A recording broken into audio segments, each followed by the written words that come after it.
मतलब कभी एक बार क्या हुआ कि एक वाक़या हुआ कि कोई पसंद का इंसान मतलब बिंदी लगाना भूल गया। तो मैंने उसमें शायरी लिख दी कि वैसे तो मैं दिल जीत सकता हूँ हर किसी का अपनी बातों से। वैसे तो दिल जीत सकता हूँ मैं हर किसी का अपनी बातों से, पर मैं चाहता हूँ तेरे माथे पे बिंदी लगाना अपने हाथों से।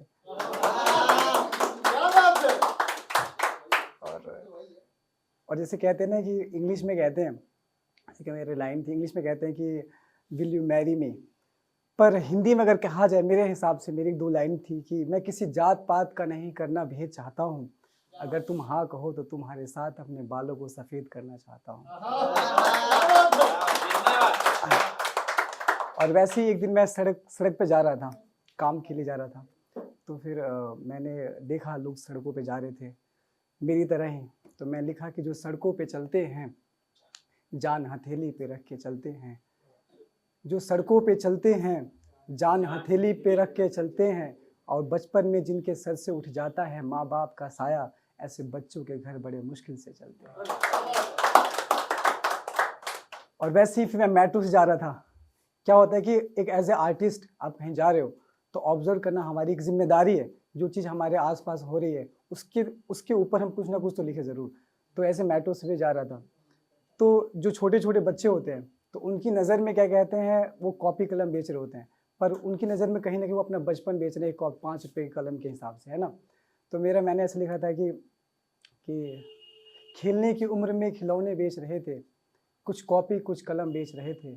और उनके काम में बरकत करना है मेरे खुदा, वो छोटे छोटे बच्चे अपना बचपन बेच रहे थे। वो छोटे छोटे बच्चे अपना बचपन बेच रहे थे, और ऐसे आशिकों का भी क्या कहना, ऐसे आशिकों का भी क्या कहना, जो महबूब के तोहफे के लिए माँ के गहने बेच रहे थे।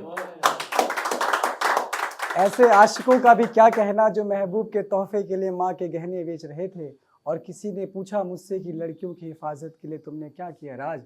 तो मैंने कहा हम उनके लिए लक्ष्मण रेखा खींचे। ऐसे मुझे गज़ल वगैरह बहन में लिखने आता नहीं, पर जो दिल में आता है जहन में आता है मैं लिख देता हूँ। और ऐसे ही लिखा था कि तुम बोलते हो तो सरगम बनता है कोई राग, तुम बोलते हो तो बनता है कोई सरगम, बनता है कोई राग, तुम हंसते हो तो हंसते हैं फूल, खिल उठ जाता है बाग। मैं तुम्हारा इंतज़ार ऐसे कर रहा था जैसे मैं तुम्हारा इंतज़ार ऐसे कर रहा था जैसे गर्मी में धूप से तपती धरती बरसात का इंतज़ार करती है,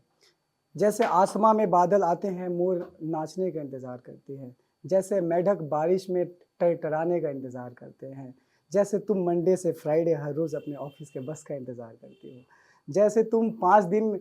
ऑफिस का काम करने के बाद 2 दिन सैटरडे का इंतज़ार करती हो आराम का। और मैं ऐसे तुम्हारा इंतज़ार करता हूँ, मैं तुम्हारे पास ऐसे ठहरना चाहता हूँ जैसे शंकर जी की जटा में गंगा मैया ठहरी है। और ऐसे कुछ लाइनें कि सारी दुआ वापस लौट के आ रही है, धीरे धीरे मेरी जान भी जा रही है,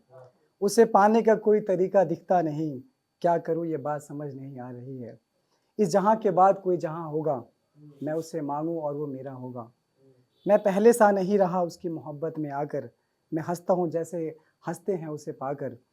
और मैं कहता हूँ अपना, मुझे भी अपना कहोगे ना तुम, मेरी बात सुनोगे ना तुम,